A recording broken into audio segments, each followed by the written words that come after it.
और हमारे एक और मेहमान खुसूसी डॉक्टर पाशा साहब तशरीफ़ ला चुके हैं हमारे बीच। और इसके बाद हम आवाज़ देना चाहेंगे श्री किशन कालजी साहब को। संपादक हैं संवेद पत्रिका के, कि अपनी रूहानी गुफ्तगू हमारे सामने पेश करें।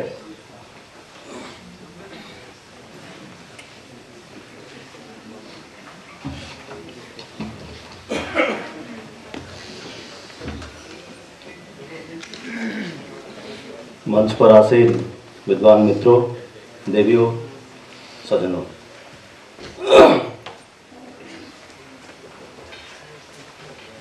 आमतौर पर पुस्तक लोकार्पण के मौके पर होता यह है कि जैसे आप किसी नवजात शिशु के आने पर उनको आप तिलक लगाते हैं या मतलब बधाइयाँ बांटते हैं, तो कमोबेश हिंदी में यही माहौल है। और अगर वो पहली किताब हो तो यह माहौल थोड़ा ज़्यादा ही होता है कि किसी की पहली किताब आई है तो उसमें एक उत्सव का माहौल।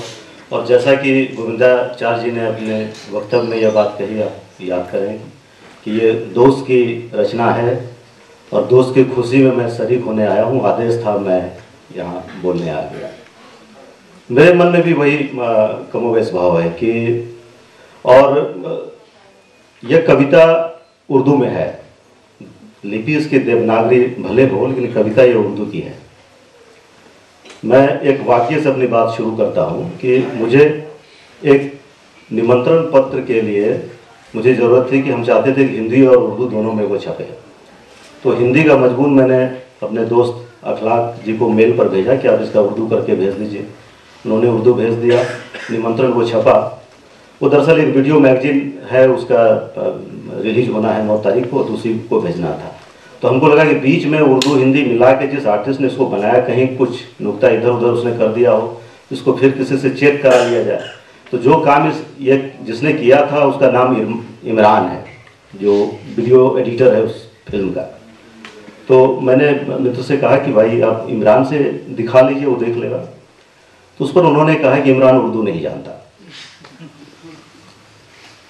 अब और उस पर उन्होंने ये बात भी कही कि हिंदुस्तानी मुसलमानों की जो नई पीढ़ी है उसके बारे में आप ये यकीन से नहीं कह सकते कि उनको उर्दू आती है या उर्दू आती होगी। ऐसे समय में श्याम उर्दू में कविता लिख रहे हैं, ये बात मुझे बहुत अच्छी लगती है। और ये जज्बा भाषा को बचाएगी, समाज को बचाएगी और देश को आगे ले जाएगी। लेकिन इसके साथ एक खतरा है जो भी मैं सामने रखना चाहता हूँ। हमारे एक और मित्र हैं जो पटना में बिहार सरकार के अधिकारी हैं और वो बहुत अच्छी गजल कहते हैं, संजय कुमार कुंदन। और आज से लगभग 10 वर्ष पहले मैंने अपनी पत्रिका संवेद की तरफ से उनकी एक पुस्तिका बेचैनियाँ शीर्षक से निकाली थी और लोगों ने बहुत उसे सराहा था। और उनकी कविता पुस्तक और भी कई आई, तो उर्दू में पुरस्कार के लिए उनकी किताब की प्रस्तावना कई मित्रों ने की। लेकिन जब उर्दू के जो महंत लोग हैं वो लोग जब विचार करने लगे, बोले कि ये तो उर्दू है ही नहीं। दरअसल वो भी उर्दू में कविता करते थे, लिपि देवनागरी थी, उनको भी श्याम की तरह उर्दू लिखने नहीं आता। एक चुनौती ये अब हमको लगता है श्याम जी ने तो रख दिया, जो उनको करना था कर दिया। अब ये हिंदी के पंडितों और उर्दू के जो पंडितों, क्योंकि इसमें हिंदी और उर्दू दोनों की कविता है। कल रात मैंने फेसबुक पर इस किताब को लेकर एक टिप्पणी की थी कि इस किताब मतलब पहली किताब है, यह जानकर श्याम की काव्य प्रतिभा ने मुझे अचंभित किया है। और हो सकता है कि कल नामवर जी इस पर कोई अचंभित करने वाला वक्तव्य दें। नामवर जी नहीं आ सके, पता नहीं वर्धा में कल क्या हुआ था, आज वो बीमार माना अस्वस्थ हैं। और शुरू में ही कामना की गई थी कि वो जल्दी स्वस्थ हो जाएं, मैं भी चाहता हूँ कि स्वस्थ हो जाएं। लेकिन ये बहुत महत्वपूर्ण है कि चूँकि नामवर जी हिंदी आलोचना के एक शीर्ष पुरुष हैं और वो अगर होते और इस किताब पर उनकी राय आती कि अगर ये उर्दू लिपि में किताब नहीं है तो ये उर्दू के लोग इसको कितना स्वीकार करेंगे और हिंदी के लोग भी कितना इसको स्वीकार करेंगे। कहीं ये किताब या इस तरह की रचना ये चौखटे पर तो नहीं रह जाएगी, ना इधर ना उधर। ये एक बड़ा सवाल है। और ये चुनौती अब श्याम जी की चुनौती नहीं है, ये चुनौती हिंदी समाज की चुनौती है, ये उर्दू समाज की चुनौती है। इस कविता को अगर उर्दू अदब स्वीकार करती है, अखलाक साहब यहाँ मौजूद हैं, मंच पर हैं और उर्दू अदब के महत्वपूर्ण व्यक्ति हैं वो, तो हमें उस उर्दू पर गर्व करना चाहिए। और हिंदी अगर स्वीकार करती है तो उस हिंदी पर भी गर्व करना चाहिए। और श्याम जी को एक अच्छे कवि कर्म के लिए और एक चुनौती को सामने रखने के लिए धन्यवाद देना चाहिए। कुछ और 2-3 बातें मैं करना चाहूँगा, चूँकि संपादन और प्रकाशन से मेरा पिछले 25-30 वर्षों का संबंध है। अमूमन होता क्या है, मतलब मैं हिंदी की बात कहता हूँ और अमूमन सभी भारतीय भाषाओं में यही होता होगा कि लिखना कोई शुरू करता है छिट-फुट कहीं, मतलब 80% मामलों में तो यह होता है कि पत्र पत्रिकाओं में चिट्ठी से शुरू होता है लेखक। मंगलेश जी पुराने संपादक यहाँ बैठे हुए हैं, अभी भी एक पत्रिका के वो संपादक हैं। चिट्ठी के बाद छोटी कविता से शुरू होती है, कविता छपी, 2 कविताएं छपी, कुछ कविताएं छपी, कुछ आप छपने लगे तो फिर आप आलोचकों और संपादकों के संज्ञान में आप आते हैं, तो फिर संपादक आपको दावत देते हैं, आप मुझे कविता भेजिए मुझे। तो इस तरह से किताब छपने के पहले एक कवि व्यक्तित्व का निर्माण हो चुका होता है।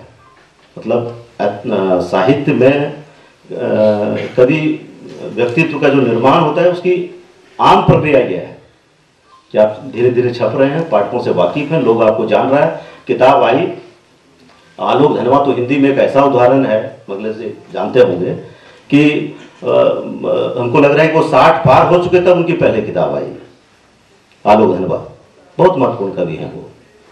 इसलिए ये कहते हुए मैं ये कह रहा हूँ, मैं ये नहीं कहता कि श्याम जी ने कोई अपराध किया अगर किताब आ गई, मैं रास्ते की बात कर रहा हूँ। तरीका ये, मतलब आम तरीका यह होता है, श्याम जी कहीं किसी पत्रिका में किसी के संपादन में छपने के बजाय अपने ही बूते, अपने ही तौर तरीके, अपने संसाधनों से किसी प्रकाशन को लिए बगैर अगर ये कविता लेकर सामने हैं, मतलब जिसको आप कहते हैं कि कबीरा खड़ा बाजार में लिए लुकाठी हाथ, ये इनका लुकाठी है। इस लुकाठी को लोग लेकर जब यहाँ हैं तब ये समाज की जवाबदेही है कि इसको किस तरह से आप ग्रहण करते हैं, इसकी समीक्षा, इसकी व्याख्या किस तरह से होगी। आप जब अपने से कुछ चीज़ों को छापते हैं या मतलब, तो उसमें होता है कि आत्म अंकुश उतना निर्मम नहीं होता। आप किसी संपादक से के थ्रू अगर पत्रिका में छाप रहे हैं, 10 कविता आप भेजें मंगलेश जी को, हो सकता है कि उसमें से वो 5 ही छापेंगे। आपने किसी बड़े प्रकाशन के पास किताब भेजी तो उसमें से छट के आ जाती है। तो उसमें होता है क्या कि कुछ चीज़ें कुछ फिल्टर हो जाती है। लेकिन अब यहाँ है कि एक हमें ही छापनी है, तो मैंने जितनी चीज़ें लिखी हैं सब आ जाए। अभी मंगलेश जी ने यह बात कही कि ये किताब सिर्फ मतलब पढ़ के इस पर नहीं की जा सकती है। मंगलेश डबराल हमारे मतलब मौजूदा समय के, मतलब कुंवर नारायण और केदारनाथ सिंह के बाद की जो हिंदी कविता की पीढ़ी है उसके मतलब अगवा पंक्ति के कवि हैं, बहुत महत्वपूर्ण कवि हैं हिंदी कविता। और वो मंगलेश डबराल अगर ये बात कह रहे हैं कि ये कविता पढ़ के इसको नहीं की जा सकती है, तो मैं अपने आप में मानता हूँ कि आज पूरे मतलब इस आयोजन का, जिसको आप कहते हैं कि पंच लाइन, इसको माना जाना चाहिए कि ये एक बहुत महत्वपूर्ण बात कही है इन्होंने इनकी किताब के बारे में। क्योंकि जितना दर्शन, मतलब जो जानकारी, ज्ञान श्याम ने पूरे हुनर से इस किताब में रख दी है। ये किताब की बहुत बड़ी विशेषता है और ये किताब की यही कमी भी है।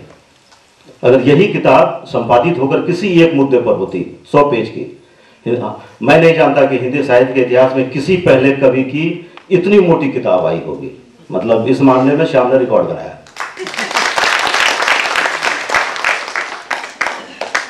अमूमन 100 पेज, अब तो 16 के मल्टीपुल में किताब छपती है, 96 पेज की, 104 पेज की, 108 पेज की इस किताब की छपती है। 150 से तो बाद में जब आपकी 5 किताबें हो गई तो शोभा छवि समग्र आ जाएगा कविताओं को लेकर। मंगलेश जी की 5-6 कविता संग्रह को मिला के आप किताब बना सकते हैं। लेकिन पहली किताब इतनी मोटी, ये पाठकों, आलोचकों सबके लिए बड़ी चुनौती है ये। और ये हमको लग रहा है कि आने वाले समय में ये हिंदी आलोचना की भी ये परीक्षा है कि वो इस किताब को किस तरह से लेते हैं। मैंने इनकी पूरी किताब, मुझे किताब कल परसों दोपहर के बाद मिली और कल भी मैं इस तरह से व्यस्त था कि, और वैसे भी एक दिन में ये किताब पढ़ी नहीं जा सकती। मैंने भी उलट पलट के मैंने उसको देखा। एक चीज़ मुझे जो स्वर लगा इसका पूरे पुस्तक की, कि राजनीति जो है बहुत प्रखर है इनकी कविता में। मतलब वो जो स्वर है, मतलब व्यवस्था को लेकर सवाल, लगभग इस मामले में जो कवि की आवाज़ है वो बहुत दूर तक जाती है। और ये संयोग देखिए कि इस कविता का विमोचन एक राजनीति शास्त्री डॉक्टर मणिनाथ ठाकुर कह रहे हैं। हमें ये उम्मीद थी कि नामवर जी मंच पर होंगे, नामवर जी नहीं है मंच पर, गोविंदाचार्य जी मंच पर आ गए। तो ये मतलब ये जो संयोग है ये कैसे कैसे आयोजन को व्यक्तित्व दे रहा है कि इससे आप इसको कनेक्ट कर सकते हैं कि इनकी जो मतलब कविता, मैं जो कुछ कविता मैंने चुन के मैं लाया था, लेकिन मैं जब बोलने के लिए आ रहा था उससे करीब 5-7 मिनट पहले देवेंद्र जी हमको फुसफुसा के कह रहे थे कि 6 बज रहा है, और मेरे बाद अभी कम से कम 4 वक्ता, अगर श्याम जी भी बोलेंगे तो 4 वक्ता बचे हुए हैं। मैं बहुत ज़्यादा समय नहीं लेना चाहूँगा क्योंकि हमको लग रहा है कि इस पर आगे भी इस कविता पर बातचीत होनी चाहिए, क्योंकि आयोजन में जो इसको कहते हैं कि एक परंपरा है अपने यहाँ की तिलक लगाने की, और मुझे लगता है कि जिसको ये युग जैसा है कि वनडे क्रिकेट, वनडे के बाद अब तो 2020 आ गया, तो श्याम जी ने साहित्य में ये एक तरह से मतलब मेगा एंट्री की है, एकदम वनडे फटाफट की तरह, मतलब घर से एक मोटी किताब लेके ये आए हैं। अब ये हिंदी समाज की बात है, वो इनको किस तरह से लेते हैं ये आने वाला वक्त बताएगा। धन्यवाद।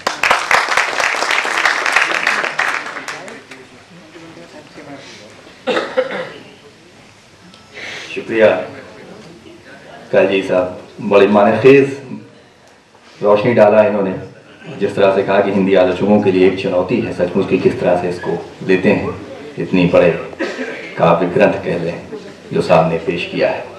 उर्दू के लिए भी कहा जिस तरह से कि बहुत अच्छी बात कही, सचमुच आजकल ख़ासतौर से मस्जिद वगैरह से लेकर के जितने भी रिलीजियस प्लेस होते हैं वहाँ भी पोस्टर अब हिंदी में लगते हैं, और ये बहुत ही जिसे कहा जाए चिंता की बात है, फिक्र की बात है, और वो फिक्र जितनी की जाए कम है कि उर्दू भी जो है बहुत कम लोगों के लिए, वैसे भी उर्दू किसी के मोहताज या किसी भी रिलीजन किसी भी उसके नहीं है, लेकिन उसके बावजूद इसका जीता जागता हमारे सामने उदाहरण है, बहुत बड़ी मिसाल है हमारा बॉलीवुड, जिसे कह सकते हैं कि उर्दू को जिंदा रखने में बहुत बड़ा काम कर रहा है।